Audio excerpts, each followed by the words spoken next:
You're listening to Wake Up Hollywood with Nikhil Korula and Eddie Pence, right here on LA Talk Radio.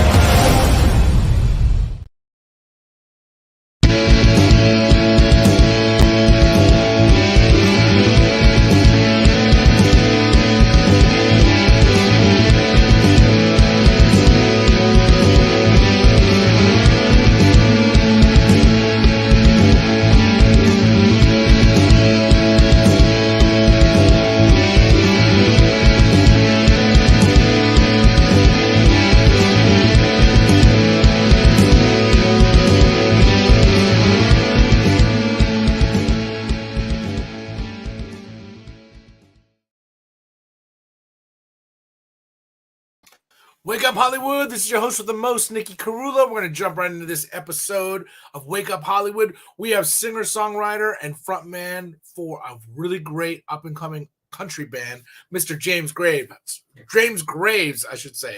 Correct? Correct, that's correct. I first said James Grave, but you know what? It's too grave. It happens all the time, and some people think I say gray. And so I had to go, no, it's like a graveyard, but not so scary. And then they get it. Like, oh, it's Graves. You have a country name, man. That is like as country name as you can get. Oh, good. Well, I actually was, I grew up out here in California, but I was born in Texas. And so, and I lived there but I only lived there till I was 5. So I don't know if maybe just something in the water enough. But yeah. What city in Texas? Do you remember? Amarillo, Texas. Okay, that's as Texas as you can get, man. Sure. Oh yeah. 100%. And then you moved. Did you move to Lancaster from Amarillo? Amarillo, and yes, my parents moved from there, and so my dad worked at the refineries, Phillips 66. Wow. Refineries out there in Texas, and then he got into the environmental business from that knowledge over here in California, which is a lot of environmental business out here in California. And so I grew up out here since I was 5. And so, like, I saw in your bio, you did a lot of like sketch and comedy shows. So you were doing musical theater. What was the first moment of Zen that you remember like loving music or wanting to become a musician? It's kind of funny is like I tell this story. I'm a teacher by day too, and it all started. I auditioned for the honor choir when I was in 6th grade, and I auditioned for the Aladdin solo, and awesome. it was the first time I heard myself sing, and so I sang, and it was the first time I thought I did so bad. I just handed the mic to the kid behind me, and I ran home crying. I was supposed to be picked up. I busted the door. My mom was like, "What are you doing here?" I was like, "I sounded awful." But then the next day, I was walking around, and kids were like, "That's the one that sounded good." And I ended up getting the part. I was like, "Oh my God, that's awesome." So what made you think it was so bad? You were just self-critical? I think just hearing my voice amplified, and when you do it for the first time. I grew up singing in church and stuff, but you're not singing solo on the mic. And so right. I never had heard my own voice. That moment, like I've accepted what my voice sounds like now, but I call it the answering machine syndrome, because it's like everybody like hears themselves speaking and then they hear themselves on an answering machine. They're like, wait, what? That's what I sound like? So it's natural, because you don't realize how you sound. You don't. But I always attribute everything back to that, because that really changed the trajectory of my confidence and my interests, and I felt fearless after that. So I always give a lot of credit to my teachers. You're like, as long as I think I don't sound good, things are gonna happen for me. Well, there's always that artist like self-doubt and self-hate for artists. You gotta have that too. So you gotta be grounded and a dreamer at the same time. It's so difficult because it's like one of those things where you don't realize how like the imposter syndrome thing can seep into what we do creatively, but really 100%. Like none of that has anything to do with art. Like art is about expression and technique, and then even learning technique and throwing it out the window so it becomes free form and just like it just becomes you. So it's one of those things that you can't really pay attention too much to it. So you get this solo. Did you start falling in love with country music, or has that always been played at the house? Like, what was the influence there? It was, I mean, at first it was, I mean, it was a lot of music. I'm a 90s teenager, so it's like, I mean, I was influenced a lot by just different songwriters. I felt that was a good time to be a teenager because you have like the Wallflowers and Counting Crows and all these people. It was, you know, Alanis Morissette. It was like lyric driven. But Right. I at that time, that was when Garth Brooks was like blowing up, and so my mom was like, "Oh, you should listen to this." And so I started listening to Garth Brooks and like Tim McGraw and like these stories, and especially being like a theater kid too. It was like no other music told stories like country music. The Right. way that, so it's kind of like this transition. It's like, okay, I like this musical because I was part of that generation growing up on Lion King and Aladdin. So that really affected my childhood. But like now these country stories, these stories about grandpa, these stories about falling in love, these stories about family and different things. So it's just like I just fell in love with that type of music, you know. And then my dad, of course, he was a Springsteen fan, so that's like, start lyric driven too. Well, But that's all good. Like, and that's all good. Those are all good influences. You know what I mean? It's yeah. like musical theater. I came from the world of opera, so like musical Mm, theater was like a huge influence for me to have an yeah. outlet. And then it was like, oh, jazz and rock and country and Hmm. blues. Hmm. All of it is like all good because it's just Yeah. colors that you're kind of drawing from that influence, you know, musical ideas. Did you start writing songs then? I mean, I didn't really start writing until I was in a college because I mean, I was doing theater and acting all through high school, and it wasn't until, well, I wanted to start a band with my brother and just be the singer. And my brother was a drummer, and he kind of looked at me. This is in high school. And he goes, "I'm not gonna effing start a band with you if you're just gonna sing. It's like you got to learn an instrument, man." And so I Right. taught myself guitar, and then he still never wanted to be in a band with me because he doesn't like country. That's not Uh, cool. yeah, He totally but gave you the bait. He's like, if you learn an instrument, we can start a band. Then you're yeah. like, I'm gonna put in all this time. Then he's like, sorry, man, you didn't make the cut, bro. You didn't make the cut. And he's my younger brother, so I think it's always like that brotherly competition thing. But Right. we're super close. But it was a funny thing at the time where I was like, "Hey, I learned the guitar," and he's like, "Yeah, you don't play the kind of music I like." I also am a '90s kid, so like I love the Counting Crows. The Wallflowers are great. I actually just saw both of those bands, and Dave Yeah. Matthews was like a big Oh, influence because yeah. Same. he came out of Gotcha. that same era. And you know, what I loved about that era was it was a lot of bands like playing Hmm. music, playing an instrument, writing your own songs.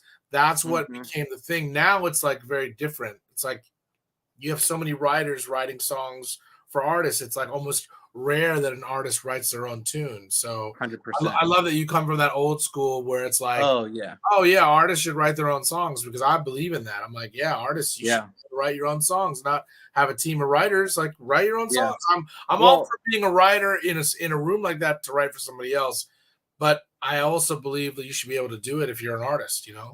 yeah. I mean, I love collaborating with other writers, but I know what you're saying. It's like there's 12 people on one hit song because they're all refining it. But I grew up thinking like, oh man, okay, well, the Wallflowers and Jewel and Alanis Morissette, and like they're writing all their own songs. And then on my parents, they're listening to Bruce Springsteen and John Mellencamp and James Taylor. I was like, so I was just surrounded with multiple generations of songwriters.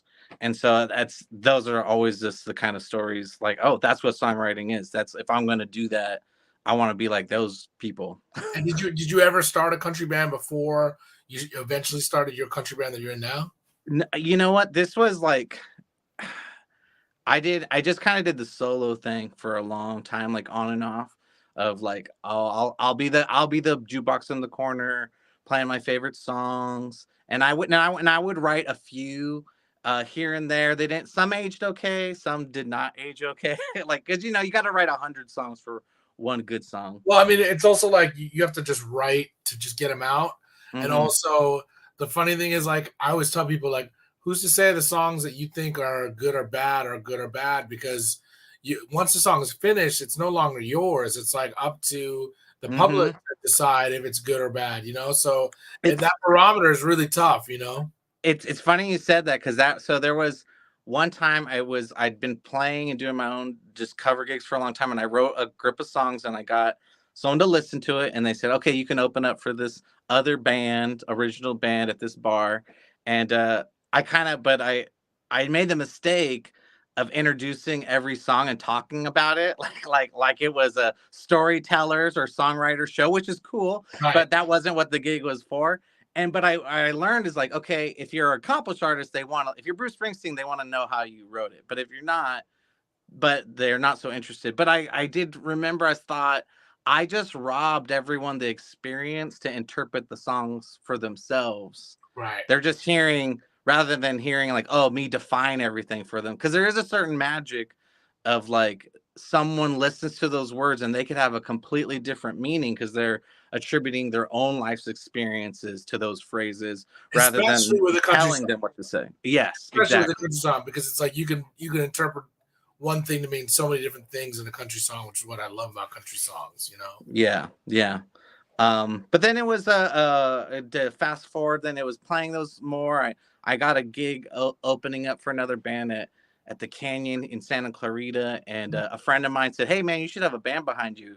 And I was like, hey, if you want to start one, I'm down. And then it kind of like waterfalled into like meeting other people around town and in my area, like saying, hey, I want to start a working country band, and it's going to mostly be covers. And even at that time, I wasn't like, oh, I'm ready to write songs. I just wanted to have a successful working band because I always, whenever I have a project, I'm a dad, I'm a teacher, but no matter if I dive into something, I want to say, how far can I take this? Okay, I'm at this level now. Can I take it a little bit farther? Oh, how do I make a better band? How do I get a better gig? And then, and just kind of like keeps going.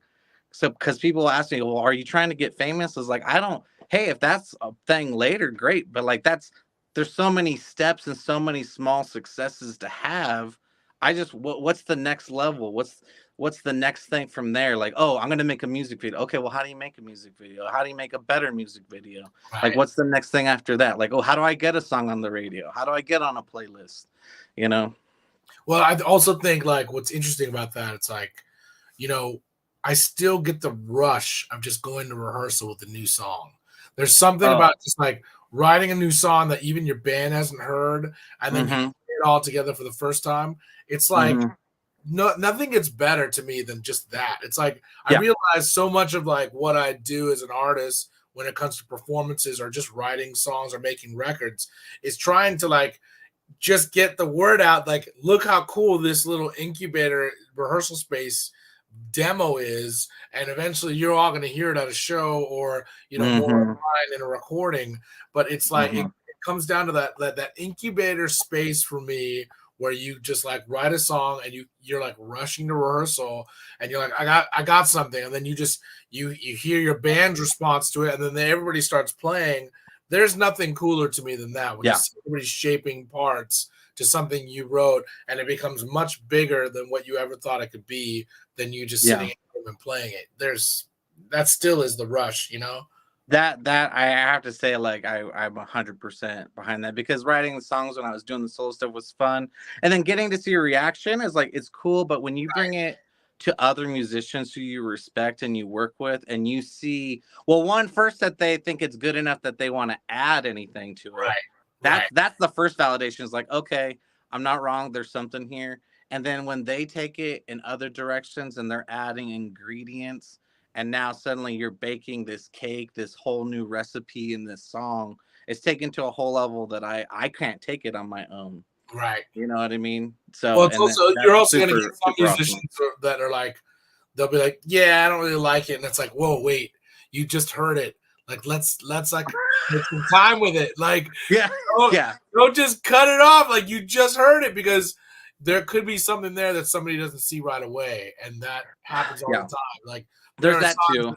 There's songs that resonate with people that, some band members that I had that are no longer in the band, may have not liked right away. And it's like, I don't jive with that, because it's like, if you create something, I want to feel something, but I'm gonna have to feel something that's gonna marinate. It may take a while. It's like, you're You're not gonna know right away. There's no way. It's like you have to take time sometimes. I do. That's why, even though I haven't had a lot of bands experience, I do look back. Like I did Groundlings, and which was sketch and improv in college, and then I did some stand up comedy, and like some of those muscles, like what you're saying, is like just because the joke didn't hit in this room, it doesn't mean it's not a good joke.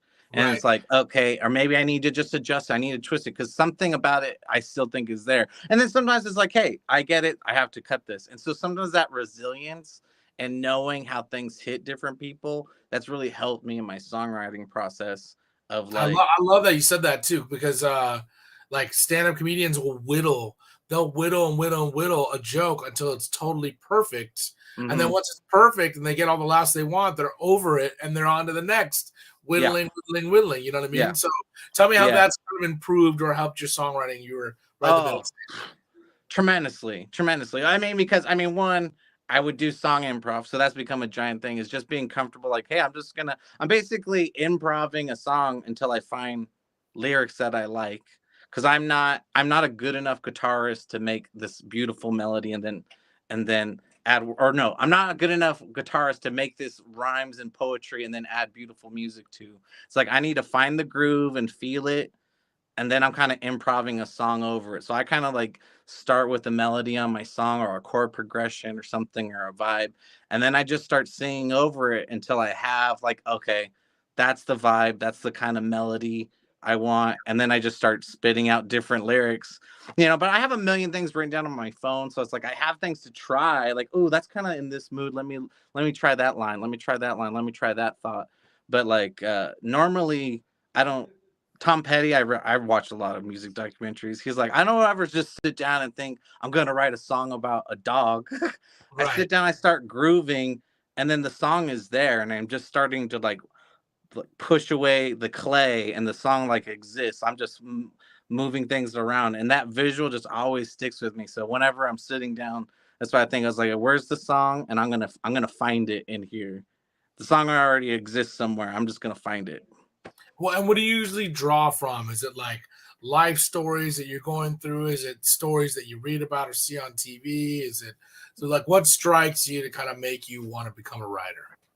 I mean, honestly, it's a lot of personal stuff, which I'm sure a lot of songwriters say. I'm divorced and remarried, so I have a lot of things, that have to do with that. You got like 5 albums there, man. Yeah, I got 5 albums, but it's interesting because I want to like, you know, you start in a very real place and real emotions, and then, but not everything has to be autobiographical. Sometimes it's like, hey, I'm going to talk about how alcoholism affected this relationship, but it may not be exactly how it was in my relationships, but Right. I've experienced that. And now, okay, but now it might take form. And, sometimes I'm going to switch places. I'm going to be the other side of it, or, and like, and I'll go from there. And then I'm also a dad. So I have just, there was one time I'm gonna choke up if I think about it. I was so distant from my oldest daughter, it just was killing me. And I just sat and I'm kind of like crying the whole time, and I just started playing something, and I just started talking about how being a dad, being patient when your kid is far away is kind of like being like a lighthouse.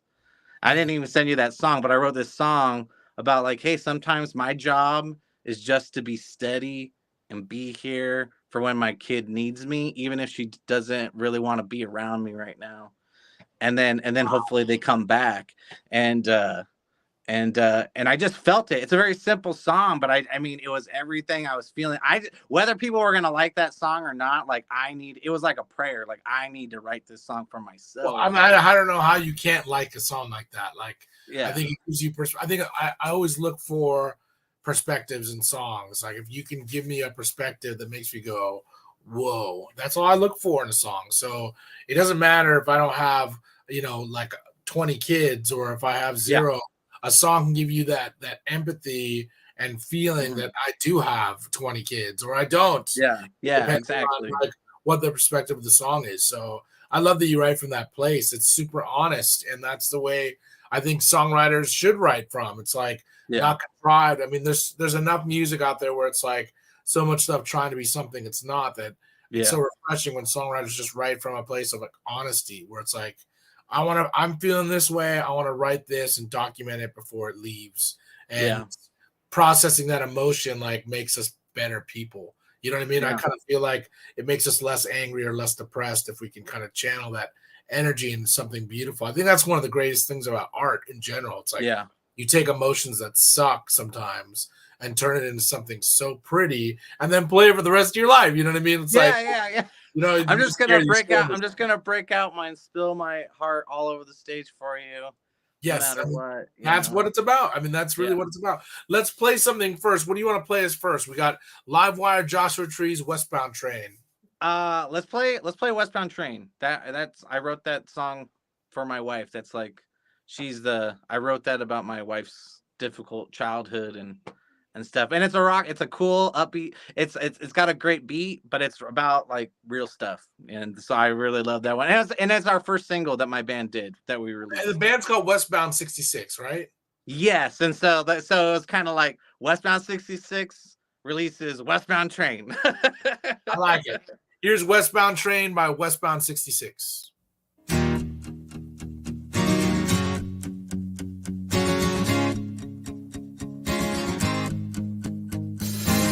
Just another sleepy town where dreams are really bound. She's young and dreaming anyway. Her daddy's long gone, she never knew a none, and mama sleeps all damn day. They say it's such a shame, like that's her end game, but she's got plans of her own. She wants a brand new start for her hungry heart. Her bags are packed, she's leaving today. She's got a ticket on a westbound train. Out there down the line, she knows that she can find something better than what they had in mind. She finds that sunset, and her heart says this is it. She can hear it call her name on a westbound train.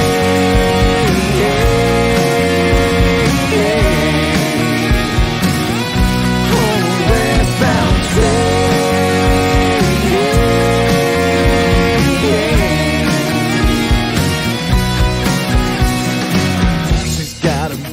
House, doctor that takes her out, but the walls are paper thin. She was just a pretty face, one for him to chase, but he's bored and out again. He thought this was enough, especially where she came from, but he never really thought she'd go.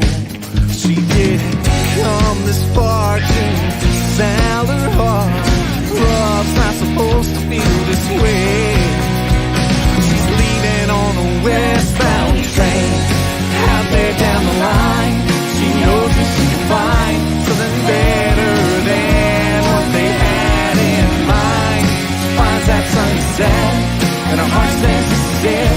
She can hear it call her name on a westbound train.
can hear it calling her name.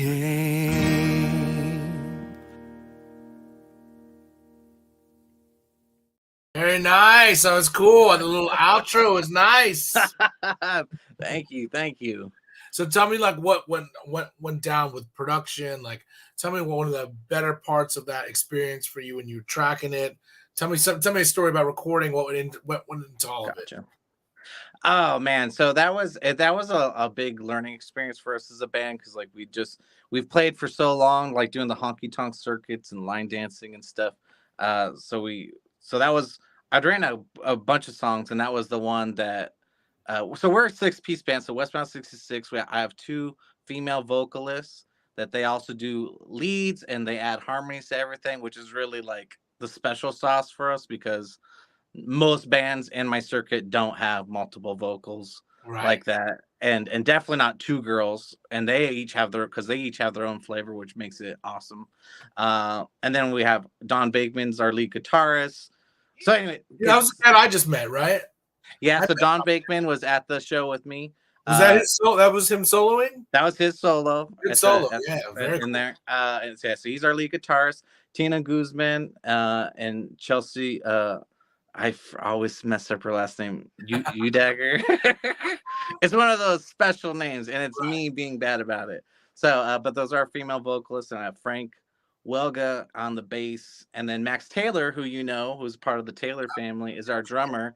And so the production, we recorded the vocals. We built a blanket fort in my garage to record the vocals. So that's why we call it Blanket Fort Records. So it's like awesome. We sang that stuff in a blanket fort. And then we did the mixing in there. And then Max, so Don did the mixing of that, and then Max did the final mastering for us. But everything after that now, because Max has his own he has a studio, our future record singles and stuff we were recorded at his place with the tracks and vocals here, and he'll do the mixing and mastering and stuff. But it's very much like we were saying, like the other musicians adding their fingerprints on the song and elevating the song, the girls adding more harmony and going, maybe I'm thinking, oh, we should go down. They're like, oh, we should go up here, and we can make it a 3-part here.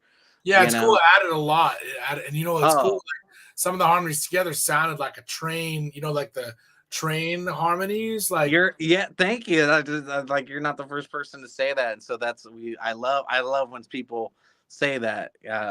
So it kind of just feels that whole emotion and so anyway, so it was a blast just watching songs come together, and like everyone's input and everyone kind of feeling ownership of the song. So when we released it, it was something we've been very proud of. And then it's crazy because now we'll slip that, when we would slip that in, then because it has that kind of train beat, then you see like people dancing to it, since like, and even like line dancing, like, oh, you can do the Black Velvet dance. I was like, I don't know what the Black Velvet dance is, but that's what they'll dance to. That's so great. They call out like, oh, you could do this dance to this, and then and so I'll even ask them, especially if there's like usually there's a lot of line dance instructors at not every place we play, but most honky tonks will have that.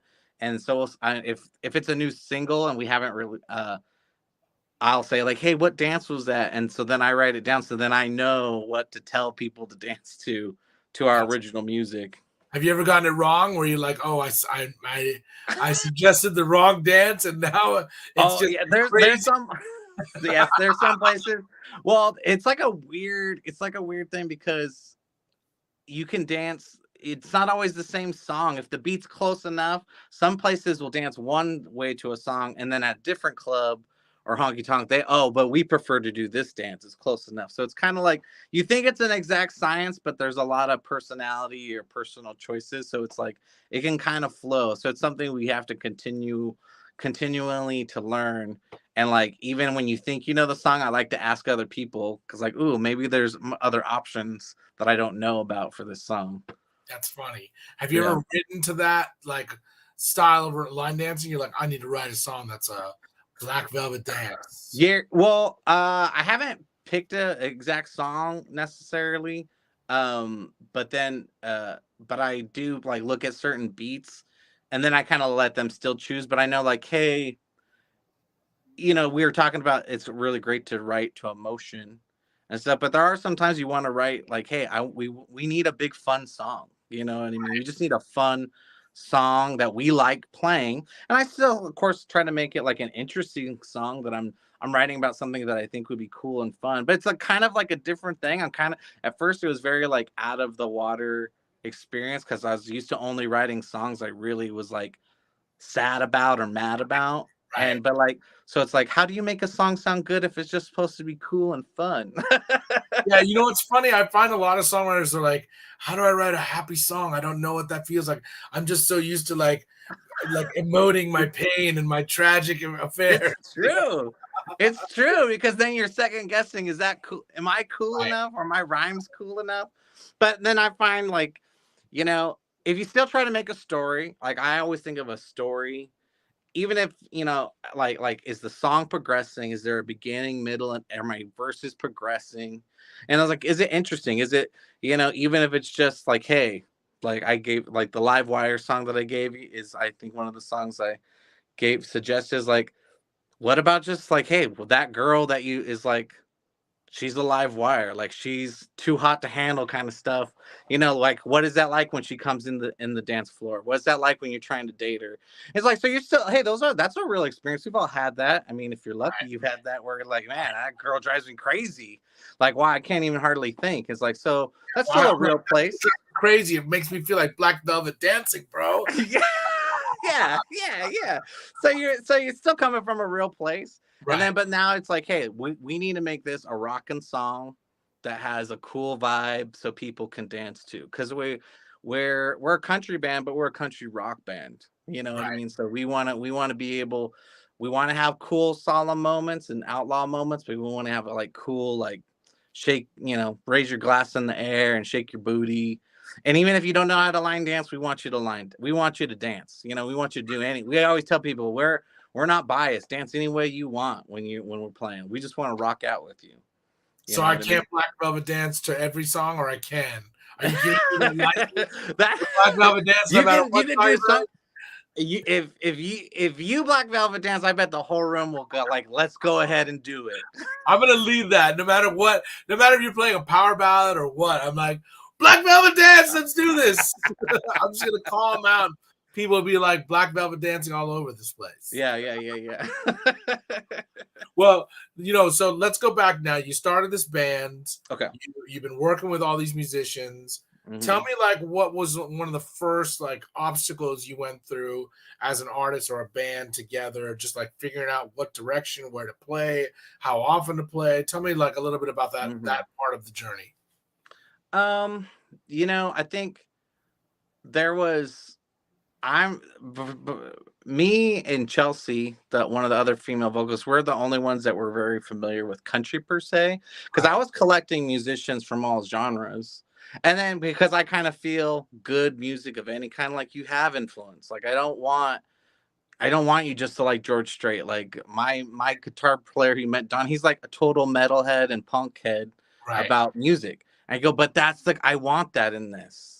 Right. You know what I mean? So but then that does lead to when we're first starting out, like what type of music we should play. And sometimes I'm like, no, guys, really, they're going to want to dance to this. And they're like, no, I don't think so. I was like, no, you don't understand. To a country crowd, this is a danceable song. You know what I mean? If it hits the right vein, you know what I mean? And so we've had that kind of learning process, but so over the 4 years, we're like, that has been the cool thing of kind of like, oh, this must be what it's like if you're a Nashville band and you're starting out in covers. Like you're getting to know your crowd, you're getting to know what people dance to. And so I always tell people, like, I love that we started this way, and I feel lucky that we're in a genre where that's acceptable, because like unfortunately, like in other genres, it's like if you start as a cover band, you're not a real band, or like you're just a cover band. You can never, if you try to do an original, like, we don't want your Right. original because you just play Sublime covers all day. Like that's no. But isn't that crazy? Like let's Yeah. talk about that for a second, because I find this kind of interesting. It's like people love cover bands, but like the original bands that those those cover bands were originally original bands that nobody had ever heard of. And so people will probably tell them those bands, hey, can you play us a cover song of some other band? And it's like it's so weird how marketing works, because let's take Sublime. Before Sublime was known, and they were playing gigs where they were playing original songs that people did not know. And I'm sure they were getting requests to play cover songs, which is like, why would you ask Sublime to cover songs when they play such great songs of their own? And now you have cover bands where people are giving requests. It's such an odd way of it's an odd part of entertainment, because it's like you don't know that's the next Prince, or that's the next Sublime, or the next Blowfish, or whatever it is. You know what I mean? But it's like people they like what's familiar, even if like most artists are ahead of the curve playing original songs. Like you're playing Westbound Train, people don't know that could be a hit in a year or 2 years. It's like they start requesting that to other bands, but it's like when they hear it, they're not sure because it's unfamiliar. It's like people have to be more comfortable with that unfamiliarity. You know what I mean? Like 100%. Don't hate something because you don't know it. Love it because it's different and because it's new, and like embrace it. It's like that's something I think if people understood that little concepts, artists would have an easier time as performers or just playing out, And I'm saying this like venting, but go ahead. Oh, no, I hear you. I talk about it all the time. Well, it's been a very interesting thing venturing to do both. And like we have quite an awesome community of songwriters out here, and I think I mentioned Don and I with our friend Amy, another friend of ours, Amy, like we do a songwriter show out here where it's like no genre, just everybody. Because I love the process. I love the show that you do at the Hotel Cafe now. Thanks, and man. stuff. And but it's like I just said, look, there's no genre. Let's just play, songwriter original music. And so I've got to know a lot of other genres, and so it's been very interesting watching. Like they're like, oh, we don't get enough gigs. I'm like, well, add some cover songs. They're like, no, if we add covers, they're not going to think we're an original band, and like we only want to pursue it. And so I've just learned there's like this like invisible line between original bands and cover bands. And then you have cover bands, but now you have tribute bands, which is even a whole other kind of subgenre of cover bands. Like, oh, we're going to be a tribute band and we only play Queen, or we only play Luke Combs, and it's like, oh, well, that's kind of like limiting, but like people pay a lot. There's like this popularity growing, and there's no knock on that. If you can do that, that is great. I mean, a lot of people use it as a scapegoat. I mean, I won't say scapegoat, but like it's a way to like, okay, I don't have to. I can ensure I can play for a lot of people and play, a great gig that pays well. But I'm always like, man, but you could also do that with original music if you just pushed it a little harder. I think that was always, even when I was starting this band, I think that was something I knew I wanted to do eventually, do original music. And so rather be like, if I had to do a band that wasn't country, I'd probably want to be like Gaslight Anthem, because they're like a modern rock. If Bruce Springsteen had a band today and started one today as a 20-year-old or 30-year-old guy, it would be Gaslight Anthem. And like that. So that's like, oh, that's my band. And but I knew they'd be so much harder to start playing. And so right now, like country, I knew like in this genre, it's songwriter heavy. I love the stories. I love the struggles. I mean, I love country music. But I knew like, hey, it's just more socially acceptable because of how things are in Nashville. Everyone talks about it. Dierks Bentley, like Luke, Carrie Underwood, other people's like, hey, I start by playing the gigs in Nashville and Broadway and playing everybody else's, and eventually you get discovered, like Eric Church, everybody. It's more like people are like, oh, country music, you can eventually do originals. But I don't know why other genres aren't like that. If we were playing, Gaslight Anthem covers, but all of a sudden want to do our originals. It's not the same. I don't know why, but it's like that just because of how things have been in the past. So it's definitely a benefit for ours. And then seeing more so is like, I feel bad. There's so many talented bands in my area, like amazing bands. But they're not getting to share their music with that many more people because they're playing at a lot of the same places. And so like the same people are coming, which is amazing. But we have this advantage, like, hey, we're going to go to Cowboy Palace, and then we're going to be at Brandon Iron, and then we're going to be at Buckle, and then we're going to be at Whiskey Republic. And so we're getting to slip in originals to like, oh, well, 200 other people here and 300 people there, 500 people there, that like we would never get to play for those people if we were just doing originals. But because we're doing both, it's definitely a longer road. Like a longer road. Yeah. It's a longer road. Amen. Yes, exactly. But it's harder. And it's like, but the backslide about being in country is like, I was so glad when I met your friend John at the songwriter thing, because I was like, oh, you like country and Americana? Please, you're in California too. Let me introduce myself, because I need to find other people if we're gonna build. If I was gonna have an all original show, which we've done some and opened up for some people, but out here in Southern California, it's the original country artists are kind of rare too. So it's like, that's very true. I wanna like collect people like your friend John, who's simply amazing. He is amazing. I love it. Yeah, he's amazing. For a long time, and every time he plays, I'm like, man, why aren't you doing this all the time? It's just like he's just got that thing. You know what I mean? He's got the vibe. Yeah, for sure. Yeah. And so definitely want to like the other people that I see doing original music, like they kind of like build their tribe around them of like people who will fill their bill. Like, hey, like you kind of like build your show. Like, hey, I'm going to headline and these are my friends that are going to open up for me and we're going to perform over here. And so it's like, hey, we need more country Americana or some alt country or outlaw friends to kind of build the sound around us for a whole show. And so that's kind of been the next thing, because I mostly only know other cover bands that are country. So we're kind of the few that do originals in my area that I know so far. Now I know we're not the only ones, but so if you're out there and you do country and you do originals, like hook me up. Yeah, let's talk. Reach out to James. Come on, people. Yeah. What do you want to play us next? Yeah. Well, we talked about a party song, so let's play Live Wire. Here's Live Wire by Westbound 66.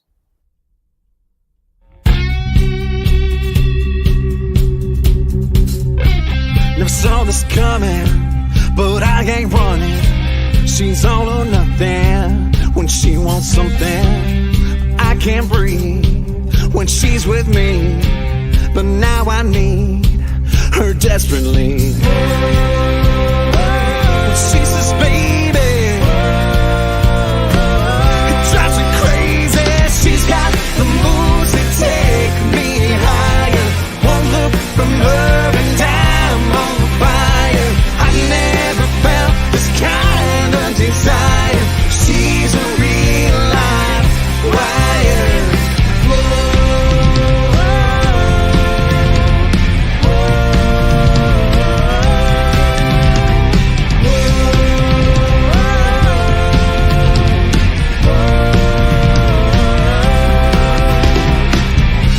When she's around, this whole damn town turns upside down. Only she knows how. But turn one kiss to all of this. I hate to admit, but I'm helpless. She's a good time. I wanna make her mine. She's got the moves that take me higher. One look from her and I'm on fire. I never felt this kind of desire. She's a real live wire.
That's rocking, man. Thanks. A little bit of a different direction, which I like. I like that you're going to like it's almost kind of like almost a poppy like Americana Yeah. vibe. Tell me about Yeah. the influence behind this song. That was definitely like, let's do a rock song. Like, you know what I mean? And definitely the whoa whoa whoas, that's me wanting to have a Bruce Springsteen whoa whoa whoa in there. And then I leaned a lot on my friend Don. Was like, hey, I got this song and a few lyrics. I want you to just go nuts with your guitar and like that vibe. And then of course Max, who mixed it, he had the idea of like, well, let's add a few more. He called it the Gucci Gang. Let's add it where it almost sounds like a crowd yelling it in the back, and like kind of like a big group like harmony in the back. And I mean, so it's really a group effort, like from beginning to end. You know, the girls adding, of course, the harmonies and stuff, but like just like building that song. So I mean, because to write that song, I had a chord progression and some cool verses. You know what I mean? But I mean, when it's a cool song, now you're really leaning on your band. Like, okay, let's make it it has to be catchy. It has to be an earworm. It has to be something that people they instantly can sing along to after they hear the verse just once. You know what I mean? Where it's like, it has that catchy rhymes and stuff. And so that was very much like a group effort, 100%. Well, I like too. It's like I think a good band is like a jambalaya. It's like got a whole bunch of different influences. It's got like a little bit of spice. It's got a little bit of like sweet and savory, kind of all mixed into one thing to make it have like a colorful sound and vibe. And I think you guys accomplished that with just like kind of going in different directions. I think that's what makes a good band great, when you have kind of like different directions that people be like, oh, that's kind of a hybrid of this and this. And I like it. You know what I mean? It's like sometimes I'll take influences of artists that I love. Like, let's say it's the Beatles, or let's say it's like Dave Matthews, or let's say it's, who knows, U2. And I'll put it into a song, and somebody will come up to me. I'm like, I really love that song. And like in my mind, I'm like, oh, you a fan of U2? And they're like, yeah, how did you know? I'm like, because I'm taking ingredients from all these artists. Yeah. Or styles or whatever, just to make it different and make it my own, So I like that you guys are doing that too. Do you guys ever hit heads where it's like, no, it's got to be country and not, progressive or whatever, I mean, every now and then, I mean, we're really good that we talk about it all the time, that we're lucky that we get along so well for a band. Like it's been 4 years now, and the conflict has been, there's always going to be some conflict when you're doing stuff, just like families and stuff. You're going to have moments, but how do you resolve them? But deep down, we love each other, and like we want things to be successful, so we listen to each other. But we definitely have moments like artistic decisions where it's like, I don't like where that's going. Let's reset, or let's put a pin in this song and we'll come back to it. And then maybe come at it fresh, or like, oh, I don't want to speed it up, or I don't want it to go that slow, So sometimes that has to happen, because I mean, and then being the songwriter, we all put our fingerprints on it, but I definitely feel like I have to be a driver sometimes. Where the first few songs, like we haven't released them, it was like a personal, like me just recording some songs for my dad, which was a very cool thing that Don helped me with. But like, a lot of times I was so excited to collaborate, I never wanted to say no to suggestions. Right. And then, and the song still came out good, but it wasn't what I still pictured or felt. And so I've had to learn, like, just because I want to be a team player, it doesn't mean I had to say yes to every idea and every suggestion. Sometimes it's okay to say that's a good idea, but I don't know if that's what I really want for this project or for this song. So can we try something else? But as a team player, I do make sure, well, let's try it. Let's hear it. And and I'll even sit on it. Maybe if someone's really determined, like I'll hear anything, but sometimes I do need to go like, oh, I don't know if I want that one. But I know, hey, but I tell them all the time, if something just sounds like crap, please tell me. If I'm determined and you're like, no, this just is not working, I'll veto that too. But it's okay for me to veto as well, where I think an early songwriter and being in a band early and collaborating for the first times, I was really nervous to say no Right. about something. You're like, sure, we can make it a polka. That's cool. Yeah. Whatever you think. I just want to get it done. And then that's something different. Well, let's play Joshua Trees next. I want to make sure I get them all in before we run out of time. Here's Joshua Trees by Westbound 66. Perfect.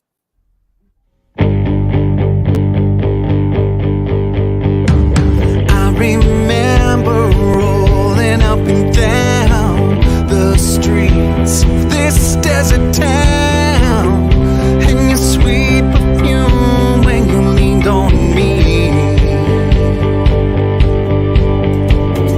I can't count all the nights we sat and dreamed about our life and all the things I did see.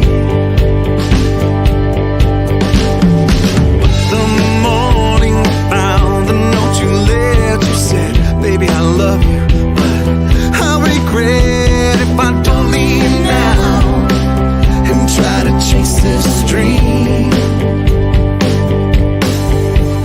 I'm afraid I'll say yes if you say marry me. Baby, I could never pull you down. You're always too big for this dusty town in my old blue Ford. Everyone could see. I know one day I'll see your name in the lights, and I pray someone will hold you tight at night. But when you've been running after your dream, you left more than Joshua Tree.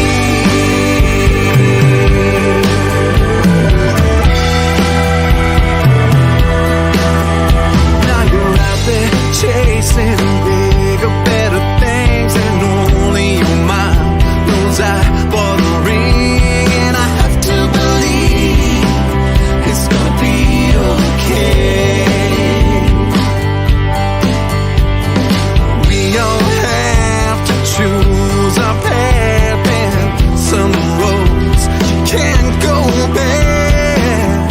But this note in my wallet makes me wonder what you say. I asked you, baby, please just stay. Baby, I could never pull you down. You're always too big for this dusty town in my old blue Ford. Everyone could see. I know one day I'll see your name in the lights, and I pray someone will hold you tight at night. But when you've been running after your dreams, you left more than Joshua Tree.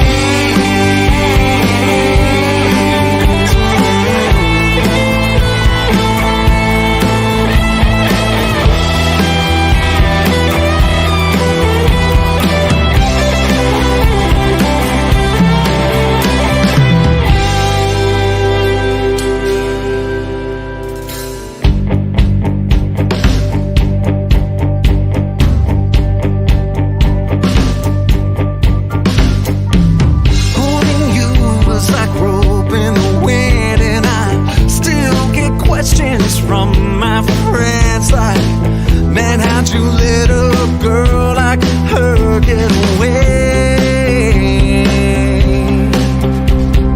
I just fake a smile and say, just fake a smile and say, just fake a smile and say it's better off this way. Baby, I could never pull you down. You're always too big for this dusty town in my old blue Ford. Everyone could see.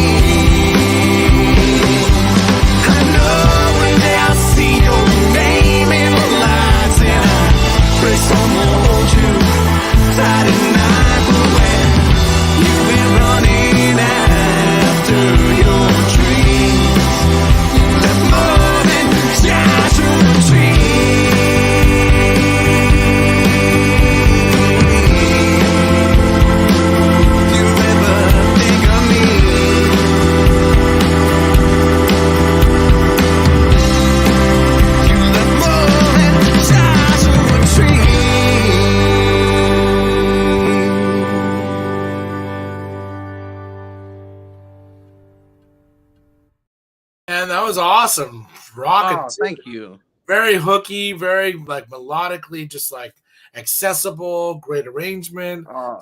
Tell me what went into the little bit of that production and the writing and the inspiration behind it. I mean, that song was like just me trying to write. I knew I wanted to write a song about that kind of just identified growing up out here in Palmdale in the desert, and Joshua Tree's so iconic and stuff, and just capturing, those personal moments of like those first loves that you have and you think it's going to grow up and like be together and stuff. And so that was like just like where I was with the song, and like there's parts that are real about me and there's parts that serve the song, like I was saying earlier, it doesn't have to all be autobiographical. And but then when I took that to the band and we actually started singing over the lockdown. And so we actually like we blew up kind of on this thing called quarantine karaoke during there, and like we went from 300 followers to 3,000 followers. Oh, wow.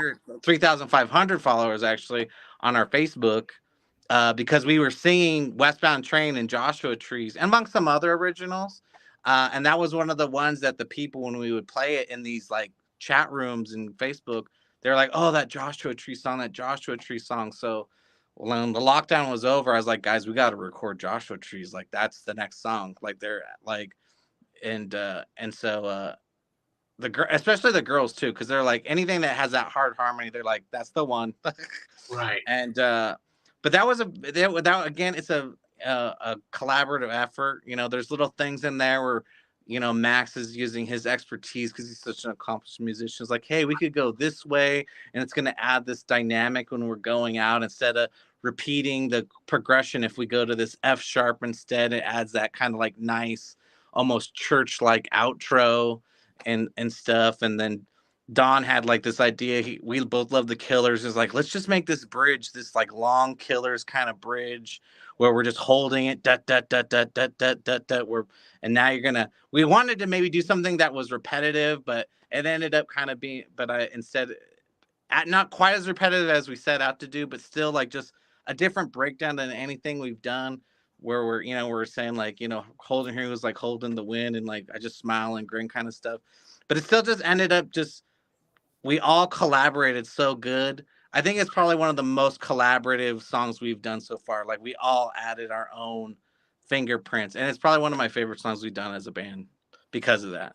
Well, where can people find you online, and where are you playing next? Where can people find you out in the real world too? So Facebook and Instagram, we're Westbound 66. You can our tag is Westbound_66 on Instagram. We're playing the Brandon Iron, the world famous Brandon Iron, which I seriously love. It's in San Bernardino. Everyone's played there. Morgan Wallen, Taylor Swift, Eric Church, Willie Nelson. They've been around forever. We're playing there this Saturday. And so we would love people to come out and hear us out there. Well, James, I love your sound. I love your vibe. You got a great songwriting style. You got a great band. We're going to have you back on Wake Up Hollywood, too. We usually have everybody come back around 9 or 10 months or whenever they have a significant. Oh, sweet. I'd love to. Thank you. Yeah. We're have you back again. It was great to cross paths you at Songwriters in the Round last week, which I was so happy to meet you. But, yeah, man, we're going to have you on one of those bills, too, soon. But I can't wait. Yeah, let me know. On behalf of Sam, myself, and James, we'll see you guys next week. Take care of yourselves. Take care of each other. Check out Westbound 66, and I'm sure they're going to have lots of new music coming out. Right, James? Oh, yeah. Hey, already on Spotify and Apple iTunes and all that stuff, so find us there too. But we got more coming out real soon. All right. Well, stay tuned. And on behalf of James, myself, and Sam, we'll see you guys next week. Peace and love. Take care of each other. Thank you.